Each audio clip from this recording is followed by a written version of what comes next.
and I'm just going to very loosely and lightly start to sketch out the shape of the larger petals on this flower that's closest to us.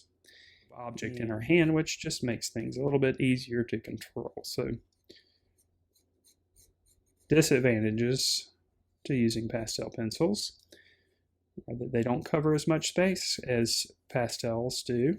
Pastel-like, then I would definitely suggest trying pastel pencils if you haven't already, because it's almost a mixture between the two.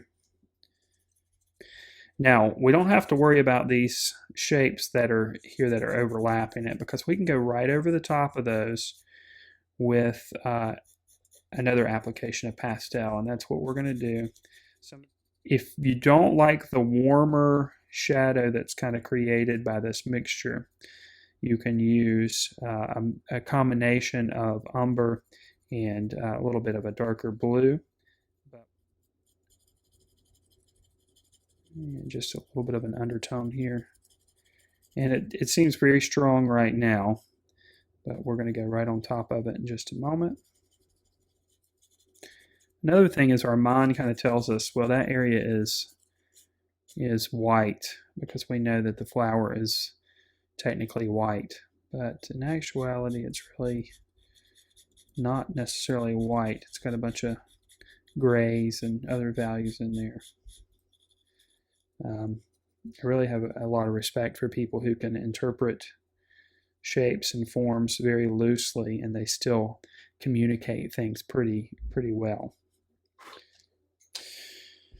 All right, let's try to cool that shadow down just a little bit, and I'm going to do a little bit of an experimentation. I'm going to try to cool it down here with this blue color, and I'm going to work in kind of a safe spot, and we'll see how that works out. Theoretically, the blue and the brown should mix to make a more natural black. And we just want to kind of very subtly cool the temperature of that shadow down. And there are some undertones of texture that are happening on these areas as well. So I'm going to pull some of these values downward just a bit.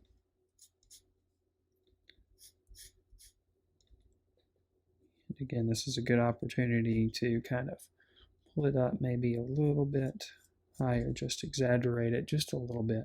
Take advantage of all those opportunities anywhere you can create some nice contrast. And that color is so strong and nice. I really like the way it pops off of that red, and especially, or off that white, and especially off that green. Kind of pinkish shape here. And again, we want the light source to be evident here, so we're going to put a little bit more pressure on the right side.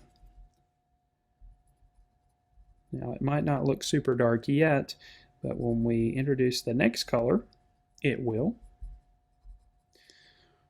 Pretty brilliant blue, and when we add it with the umber that we've already put down, it's going to kind of create a natural shadowed area. Not quite black. Some of that blue is going to show through, and we really don't want any black here. And this is a dark brown. It's really more of an umber.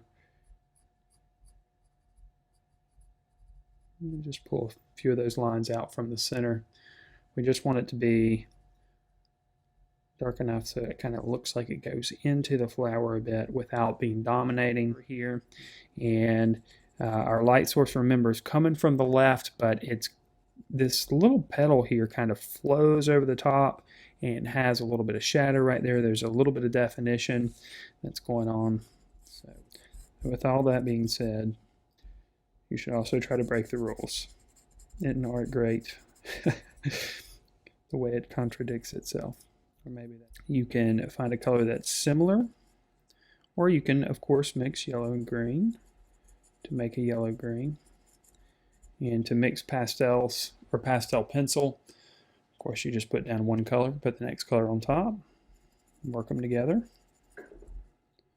And this is what I was afraid of. I'm getting caught up in this one petal here, and we're almost at 8:30 here.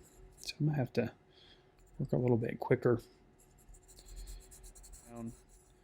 Just gonna accentuate it, go right along that line, just so we're clear that this petal layers over the top of the petal underneath it. And I'm going to darken up the green just a little bit with the brown as well.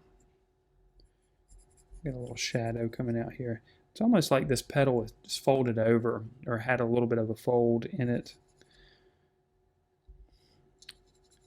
But it's a big petal down here. A lot of area to cover. And there's all these little intricate shadows and things that we could spend days on putting all kinds of detail in there if we wanted to. Further, and now I'm going to go with the white, and we're going to make small little circles here, and it's going to kind of move that brown and blue together. It's going to soften up those areas. It's going to make them lighter, of course, and maybe just a bit of blue as well, just to put some shadow in there. So I'm going to start with the brown, and then I'm going to go back on top with a deeper red, and let those guys stand out a little bit. And let's just have an indication of a stalk coming up here. I'm going to go crazy with it. Let's do this piece up here. So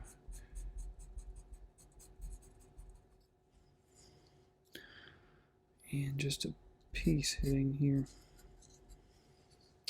All right, let's really make things darker now with the umber here. So hopefully this will mix nicely with the blue that we've already got down.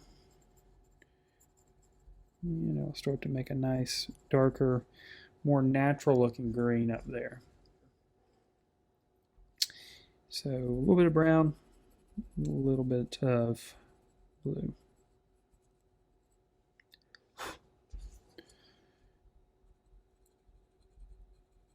And if you accidentally go over the edge just a little bit, you can always clean it up with the petals.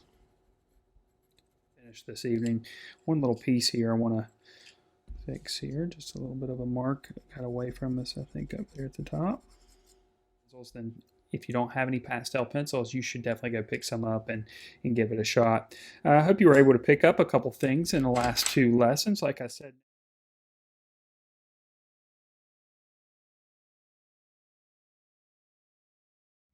If you enjoyed this video and you're ready to learn more, why not check out 4 video courses, live instruction, and over 6,000 minutes of art instruction, which include ebooks, live lessons, lesson plans, and more. Just click on the button to learn more now.